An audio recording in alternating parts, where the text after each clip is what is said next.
আর যেই বলছে সে হয়তো পড়তেই জানে না, বলার কাজ তো বলছে। যারা এরকম অহংকার করেছে তাদেরকে আমি 12 বছর পড়াতে চেয়েছি, সে যেখান থেকে আসুক না কেন ওর ঘুঘুরা তুলে দেবো আমি। একটু আসুক না মাঠে, একটা বাক্য বক্তব্য দেখ না মাঠে মানুষের সামনে, দুটা ফতোয়া মানুষের সামনে দেখ না কেমন মায়ের বেটা আছে। ওকে তো বলেছি আমি যে তোমাকে আমি 12 বছর পড়াবো, এক যুগ তুমি যেখান থেকে পড়ে আসো, পৃথিবীর যে কোনো প্রান্ত থেকে পড়ে আসো। 16 বছর পড়েছি, পড়ার পর থেকে বুখারী পড়ে আজ পর্যন্ত। 34 বছর থেকে শিক্ষকতা করি। 88 আগস্টের 20 তারিখ রোজ বুধবার থেকে শিক্ষক। 88 আগস্টের 20 তারিখ রোজ বুধবার থেকে শিক্ষক। 90 সাল থেকে বক্তব্য দিই জাতির সামনে।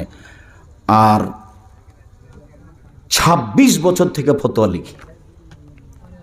তোমার বিদ্যা বেশি, আমার চর্চা বেশি। তুমি মাঠে নেমেই দেখো।